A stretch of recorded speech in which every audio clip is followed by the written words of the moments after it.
Hi, this is Dr. Young. This is Masterclass 2, Intermediate Breathing. Now, before we get started, I want to talk a little bit about why we're breathing. We're going to review the breathing, basic breathing, and then I'll show you and talk a little bit about the intermediate breathing. We'll do that. So, why are we doing this breathing? When I went to Los Angeles to do my doctorate, I was 42, been playing professionally for 20 years. And as soon as I got there, the first couple of lessons, and remember, I'm starting some pretty high-level lessons we spent was working on the breathing. They noticed in my auditions that they weren't happy with the breathing. And so they taught me a different type of breathing, which is now what I'm teaching you. And when I went to other conservatories, other major schools and talked to them, they all basically teach the same thing, but only at the highest level. When you go hear a top-notch professional player, most of the time they're breathing like this and teaching breathing somewhat like this, all right? So let's go ahead and review what we did in the basic breathing. If you remember, what our main focus was to breathe low, right? And try to make it even. 3 in, 3 out, 4 in, 4 out. I'm just going to do 2 of them real quick. I'm actually going to show you something what we're going to be working on next week. So pay close attention, particularly down here on the blow. All right. Here is our metronome. Remember, we always start with an out. All right, and here it goes. We're doing 3 and 4.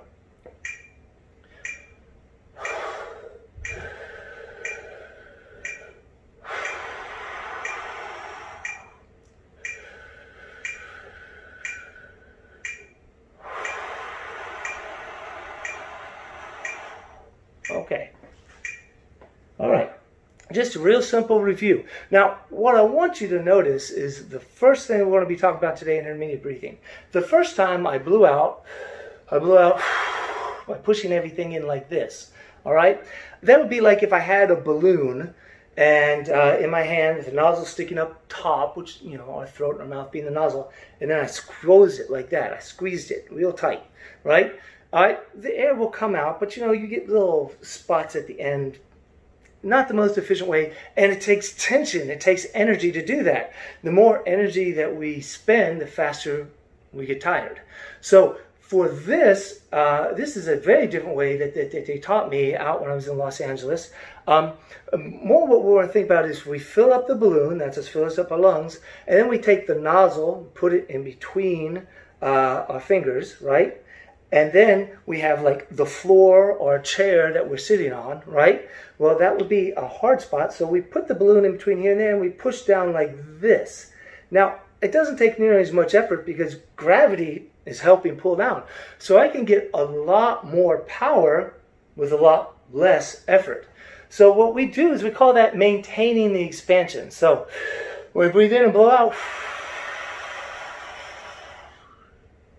See how I kept that out as long as possible? Now, when I ran out of air at the very end, then of course I had to pull it in because I just simply ran out of air. But that's the very end of a very long phrase, unless you're like a tuba player. Okay?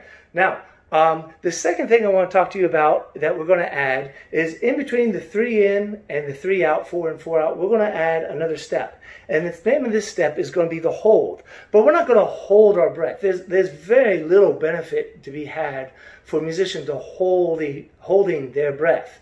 It causes all sorts of problems. Instead, when we get all the way up to full, we are going to keep blowing out. Now, in weight training, they call when we're moving in and out, that is called isometric. All right, we're in motion, sort of like this. So you get it up there and you move it back down. That's isometric. And if I were to pull the weight up and just hold it, well, there's very little benefit to get out there. But one of the things that you find that the major strength trainers teach you to do when they're lifting weights is to pull up and to continue pulling past the point and then ease it on down. And if you do that way, you get substantially more strength and more power in a lot faster time. All right, so that's basically what we're doing. We're going to inhale, but we're going to keep trying to inhale even though our lungs are completely full. All right, so that will be 3 in, hold for 3, 3 out. And don't forget, when we're doing the out, we want to maintain the expansion there, okay? All right, let me go ahead and get the metronome started. We'll do one of these real quick. 3, 4, 5, 6. Here we go. Ready.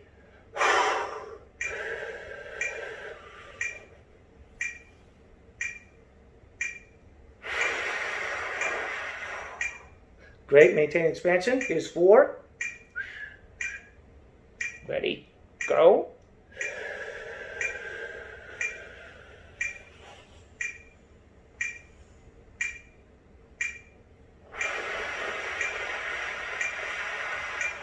Fives, ready, go.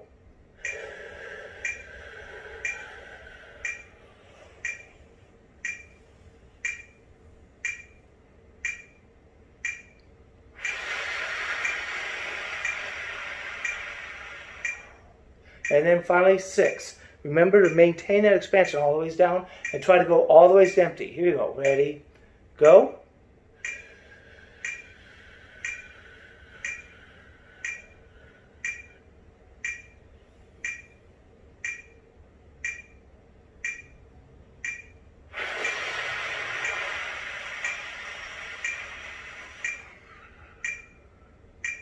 All right, and that's it. Tomorrow we'll add one more thing in the advanced level for advanced level breathing, and talk about maybe a few ways we can use that to apply that to our wind playing. All right, thanks for joining me. As you notice, this one a lot shorter. Hope to see you guys soon for advanced breathing.